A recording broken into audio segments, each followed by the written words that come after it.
નમસ્કાર મિત્રો, સ્વાગત છે તમારું અમારી યુટ્યુબ ચેનલ વરસાદી અપડેટમાં। તો મિત્રો તમે જોઈ શકો છો કે સવારમાં પોરમાં અત્યારે દક્ષિણ ગુજરાતમાં વાદળા છવાયેલા જોવા મળી રહ્યા છે, એટલે કે ત્યાં અત્યારે ભારે વરસાદ પડી રહ્યો હોવાના પણ સંકેત મળી રહ્યા છે। અત્યારના હાલના સમયગાળાએ સમણ જોઈએ તો અત્યારે કયા કયા વિસ્તારમાં વરસાદ પડવાની સંભાવના છે તેની વાત કરીએ તો ખાસ કરીને આપણે જોઈએ કે વાપી છે, સુરત છે, વડોદરા બધા વિસ્તારોમાં અત્યારે હાલના સમયે વરસાદ પડવાની સંભાવના છે। ગોધરા છે, અમદાવાદ છે, મહેસાણા છે, ભાવનગર છે, મહુવા છે, અત્યારે હાલના સમયે આ બધા વિસ્તારોમાં અત્યારે વરસાદ પડવાની સંભાવના છે। અને ખાસ કરીને ઉત્તર ગુજરાતમાં પણ વરસાદ પડવાની સંભાવના છે। તો બપોર પછીની વાત કરીએ તો ખાસ કરીને મિત્રો બપોર પછી આ સિસ્ટમ છે જે સીધી જ હવે આજથી આમ તરફ પાછી જતી રહેશે, કેમ કે બંગાળની ખાડીમાં જે સિસ્ટમ બની હતી તમે અહીંયા જોયું હશે કે પહેલાં અહીંયા સિસ્ટમ બની હતી તે અહીંયા પહોંચી છે, અને તે સીધો બધો ભેજ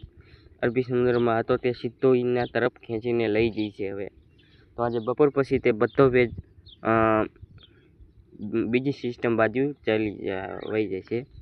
તો મિત્રો 11-12 વાગ્યાના આડાગાળાના સમયે ખાસ કરીને ઉત્તર ગુજરાત છે, દક્ષિણ ગુજરાત છે, આ બધા વિસ્તારોમાં વરસાદ પડવાની આજે ફૂલ સંભાવના છે મિત્રો। અને ખાસ કરીને મિત્રો દક્ષિણ ગુજરાતમાં પણ ભારેથી પણ અતિ ભારે આજે વરસાદ પડવાની સંભાવના છે।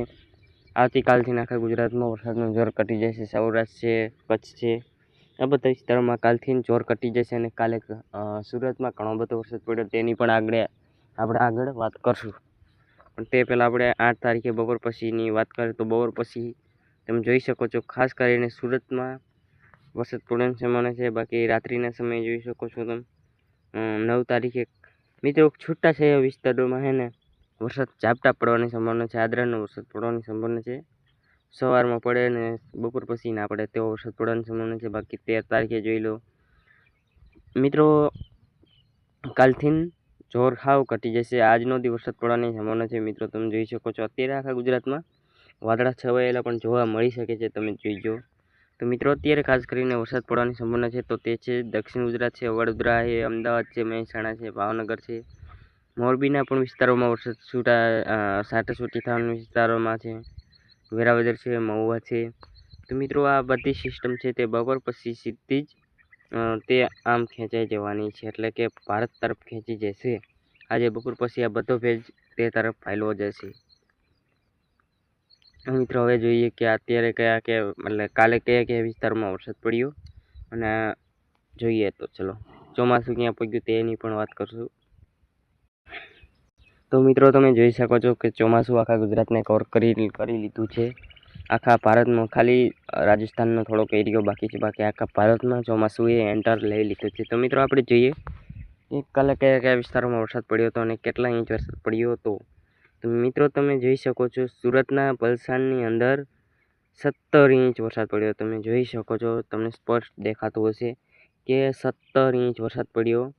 અને વાત કરીએ સુરતના કમરેજની અંદર પણ 16 ઇંચ વરસાદ પડ્યો, તમે મિત્રો જોઈ શકો છો। બાકી નવસારી છે, સુરત છે, નવસારી ખાસ કરીને મિત્રો દક્ષિણમાં કાલે ભારેથી પણ અતિ ભારે વરસાદ પડ્યો। બાકી તમે જોઈ શકો છો ડાંગ છે, તાપી છે, વલસાડ, સુરત, નવસારી, તાપી, નવસારી, સુરત, વલસાડ।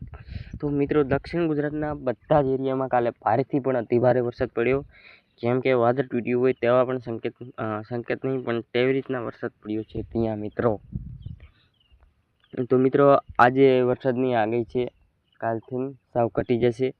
તો હવે ખાસ કરીને મિત્રો હવે વરસાદ વાર લાગશે આવતા, ત્યાં સુધી તમારે રાહ જોવી જોશે। તો મિત્રો બાય બાય।